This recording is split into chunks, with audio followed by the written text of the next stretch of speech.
Okay, so we're here, and it starts off with this, as we did earlier, this standing engagement, where off of his jab and or his jab cross, I'm coming boom, boom.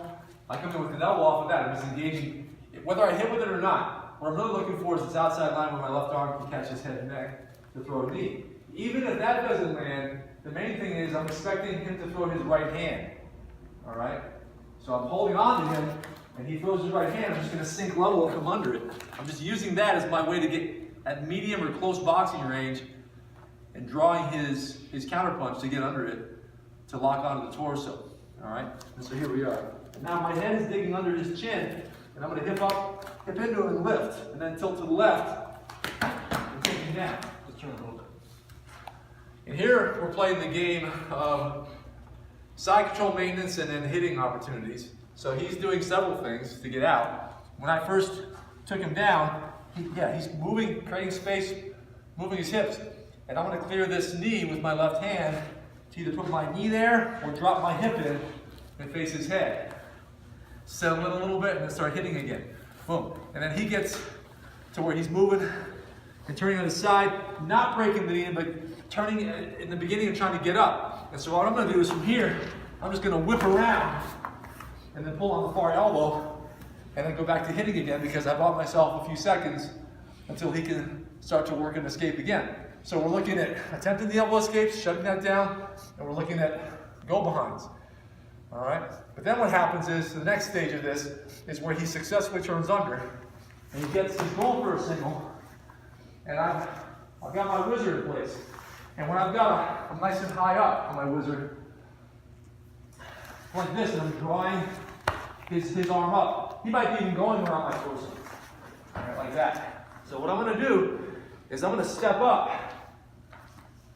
and then hook my far hook in there. All right? So coming up to this, as I step up and step over his back, I'm using my hand as a support. I got to get that far hook in, and that nullifies his superior arm position. So from here, he's on his side again, and he got his underhook, and there isn't time for me to whip around his head. He gets up, boom, and so here I am, okay? I step up and step over his back and hook my left hook in, all right? And now from here, this is gonna collapse him this way, okay? To where his underhook no longer gets him out. And then from here, we're mounted, all right? So let's say we can connect it back to side control again and top control where he starts to break out, and I kick it back behind, and now I'm here, I'm hitting. He does have the underhook, so right again, he's gonna come up, and I WHIZZER. He comes up to my, because here's what happens off of this too, is I'm usually pulling up on his shoulder to get that leg free. He's going for the single, and from here, and he'll naturally rise up to there, exactly. He comes up around my waist. And this is where I'm going to step up, use my hand here, step over his back and hook behind here. And then I'm going to lean into him, and he's going to go down. All right? And now I've got this weird mounted position where my leg is under him, but that's okay. I just make sure I have good base on this side so that he doesn't try to roll me there. He'll sort of sort it out as he moves because he's going to move his hips, my leg will come out. And now I'm mounted.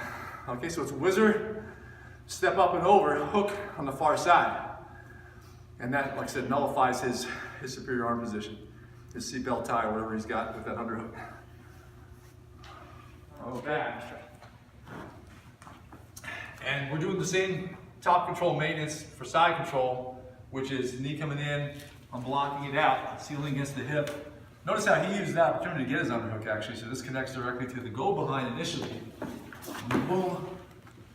But then he eventually gets his underhook, and he's coming up to here, and just as he's getting up, if I brace this arm, instead of stepping over like this and hooking, before he's all the way up, let's say you're just about to come up, like you're down on your shoulder still, on your side, and just as soon as he's here, as he's come up, what I do is I just throw my hips completely over there to the side. So you can do it, let's say on this side, he comes up, you can do it as an exercise where he's coming up, go ahead and get up.